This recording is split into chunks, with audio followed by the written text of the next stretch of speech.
뭐랄까 시끄럽지가 않은 책이에요. 아주 조용한 책이에요. 말로 장황하게 다 설명하지 않고도 실존의 무거움을 전해줄 수 있다는 걸 알게 해주고요. 말 또는 글이라는 이 언어가 지니고 있는 가능성 또는 그 한계에 대해서 조심스럽고도 또 섬세하게 이야기를 전해오는 책입니다.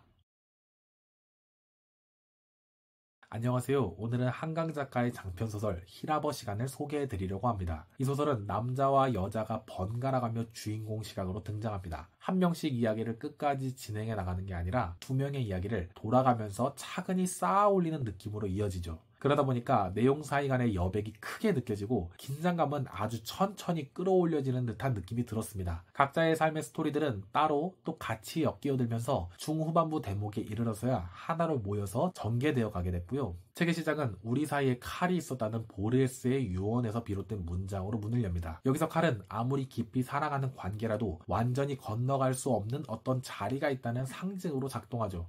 이 칼은 작품 전반을 관통하는 핵심 모티프가 되고 있는데 결국 사람 사이에 놓인 넘기 힘든 간극을 암시하는 셈입니다. 책 속의 여자 주인공은 어느 날 말을 할 수 없게 되어버린 상태입니다. 처음에는 그녀 주위에서 벌어진 여러 상황들 때문에 트라우마로서 일어난 일일 거라고만 짐작되기도 하는데 이 여자는 상담사와의 대화에서 수차례 그렇게 간단하지 않다고 읊조리듯이 말합니다. 책 전체가 끝날 때까지도 그녀가 말을 잃어버린 명확한 이유가 밝혀지진 않아요. 언어와 자기 몸 사이를 연결하는 곳에 왠지 풀리지 않는 듯한 이물감 같은 것이 끼어있고 그것이 쌓여온 게 문제로 보인다고 이해되는데요. 그녀가 말을 잃은 이유를 찾다 보면 결국 주인공 여자는 언어라는 매개에 지쳐있다는 사실을 가장 눈에 띄게 발견하게 됩니다. 히라버 시간은 주인공 여자에게 있어 그저 지식을 얻기 위한 수단이나 지적 욕구와 관련된 것은 아니고요. 그녀가 잃어버린 목소리를 되찾고 싶어하는 소망과 연결된 것입니다. 과거에도 한번 말을 못하게 됐다가 불어를 배우면서 말을 할 수 있게 됐는데 그런 체험을 또 한 차례 되살려보고 싶어서요. 그런 노력을 기울이면서도 생각이나 사고와 그것과 말 사이의 그 연결고리를 자연스럽게 연결시키는 일이 또 토할 것 같고 불편하며 어색하게 느껴지는 거고요. 그래서 언어를 되찾기를 원하면서도 그 언어가 생각과 사유에서 더 나아가 좀 더 육체적 형태인 그런 언어로서 번역되기는 원하지 않고 있는 듯한 모습으로 이해되는 것이었습니다. 뒤로 나오는 남자 주인공 파트도 좀 둘러보면요. 그가 독일 유학 시절에 만난 한 여인 이야기가 비중 있게 등장하는데요. 그가 만난 독일 여성은 듣지 못하기에 수화와 필담으로 소통을 해야 했었고요. 남자와 연인의 관계를 맺게 되기도 하지만 어느 순간에 그녀는 기막힐 정도로 남자를 차갑게 밀어내버리기도 했습니다. 큰 상처를 남기면서 이별을 하게 되는 거죠. 그래서 사랑이든 몸이든 언어든 분명 어느 순간에 누군가와 온전히 이어져 있는 듯 하기도 하지만 그러다가도 무자르듯이 잘려버리는 그 느낌들이 이 소설이 보여주는 인간의 불완전함과 연약함 같은 주제들을 선명히 드러내도록 하는 장치들로 보이기도 했습니다. 다시 주인공 여자의 시선으로 돌아와서 보면요. 먼저 여자는 남자 주인공이 강의실에서 히라버 강의를 듣고 있는데요. 언어가 곧 몸을 움직이는 물리적 과정이라는 점이 여전히 그녀에게는 거북스러운 부분입니다. 아무튼 이런 상황 중에 그녀의 과거 기억이 파편적으로 나오기도 합니다. 이를테면 어릴 적 키우는 개가 교통사고를 당해서 죽어가는 순간에 갑자기 주인을 물어뜯었다는 사건. 거기서 기절해버리는 여자의 모습은 가장 가깝고 소중한 존재가 뜻밖의 공격을 가할 수도 있다는 인간 삶의 불가해함을 보여주는 예시처럼 보이기도 했습니다. 저는 내용을 읽어가면서 여주인공에게 말을 하는 행위가 구토나 불편을 유발한다는 것부터 시작해서 이런 것들이 다소 신경증적으로 지나친 예민함처럼 느껴지기도 했는데요. 하지만 그러면서도 한강 소설이 제기하는 건 우리에게 말로 풀어내지 못할 지점이 분명 존재한다는 거라는 사실을 기억해보고자 했습니다. 누군가에게는 그 공백과 침묵의 시간이 필요하고 특정한 계기로도 간단히 회복되지 않는 점이 있을 수 있다는 것을 이 작품이 우리에게 이야기해준다고 저는 생각해보게 되었습니다. 이후 후반부로 넘어가면 남자와 여자의 시점이 합류하면서 어느 날 밤 새가 건물 안으로 날아드는 사건을 계기로 남자는 눈이 극도로 안 좋은데 안경이 깨져버리고 또 다치게 됐거든요. 그런데 여주인공이 남주인공을 돌보는 모습을 보면서 여주인공만 남주인공을 돌보는 것 같지는 않다는 생각이 듭니다. 즉 서로가 서로를 돌보는 것 같아 보이기도 합니다. 죽은 것 같은 삶을 살던 여자에게 남자의 삶은 상처 입었으나 그래도 너무나 살아있는 것으로서 느껴지기 충분했던 거거든요. 그러니 그 삶의 온기는 그녀에게 영향을 끼치는 게 되는 거이기도 했던 거고요. 어쨌든 눈이 잘 보이지 않는 남자, 말이 불편한 여자, 각각 감각 하나씩이 부족한 사람들이 길과 병원을 함께 헤매며 손바닥에 글씨를 써가며 의사를 주고받게 됩니다. 그리고 책의 마지막 즈음에 이르러서는 두 인물이 서로의 어깨를 감싸 안으며 그 상처투성이의 몸들이 서로를 보듬어 안는 식의 장면이 나타납니다. 조금 더 뒤에는 이게 현실인지 꿈인지도 모를 모호한 장면으로까지 넘어가서 인물들이 잠시나마 서로에게서 완벽한 맞닿음을 체험하고 여자는 말을 회복하게 되는 것처럼 기대되는 것 같은데 그러다가도 결국 서로는 영원히 어긋난다는 식으로 먹먹한 표현으로 마무리 짓게 됩니다. 로맨틱한 해피엔딩일 것 같다가도 끝내 뭔가 건너가지 못하는 그 간극이 칼처럼 놓여있다는 걸 다시 확인하게 된 느낌이랄까. 이 엔딩 또한 이 소설의 독특한 마무리이자 독자로 하여금 씁쓸하면서도 계속 곱씹게 하는 힘으로 나타나지는 것 같았습니다. 이렇듯 사랑도 상처도 말로 다 표현될 수도 없고 깔끔히 해소될 수도 없는 듯한 느낌을 주는 거죠. 정리해보면요, 히라버 시간은 조용한 서사가 돋보이는 작품입니다. 배경도 크거나 요란하지 않고 등장인물도 극소수죠. 계속 낮은 목소리로 이야기를 나누는 느낌이에요. 많은 걸 말하지 않으면서도 또 많은 것을 던져주고 생각하게 만드는 책이랄까요. 또한 모국어나 익숙한 대화를 잠시 내려놓고 고대 히라버 또 손바닥에 글씨를 써서 하는 침묵의 의사소통을 통해 우리가 당연하게 써온 언어의 사용 방식을 다시 생각하기도 합니다. 한강 작가의 다른 작품 가령 소년이 온다나 채식주의자 같은 걸 떠올리시는 분들은 이 책이 폭발적이거나 집단의 트라우마 따위를 그리는 대신 더 개인적이고 더 미묘한 세계에 집중하고 있다는 느낌을 받기도 하실 겁니다. 우리는 그동안 말과 몸을 어찌 사용해왔는지, 내 입술과 목소리는 과연 나의 마음을 전부 말해주고 있는지, 이런 것도 생각될 수 있겠습니다. 제게는 제 언어와 몸의 진실성에 대해 탐구하는 시간으로 다가왔고요. 특히 한강 작가 특유의 문체와 정적 속에서 그렇게 울려 퍼지는 그 여운을 천천히 느끼고 싶은 분들에게 이 책을 권하고 싶습니다. 그럼 이 정도로 오늘의 북리뷰를 마무리해보면 어떨까 합니다. 이렇게 오늘의 배태진의 언어교실의 베블리오테카, 라틴어로 도서관을 의미하는 비블리오테카 앞글자 미대신 배태진의 배를 넣은 베블리오테카의 북리뷰는 여기까지입니다. 도움이 되셨다면 좋아요와 구독 그리고 댓글 부탁드리고요. 또 다른 감상을 나눠주셔도 좋습니다. 좋은 책으로 다시 만나 뵙도록 하겠습니다.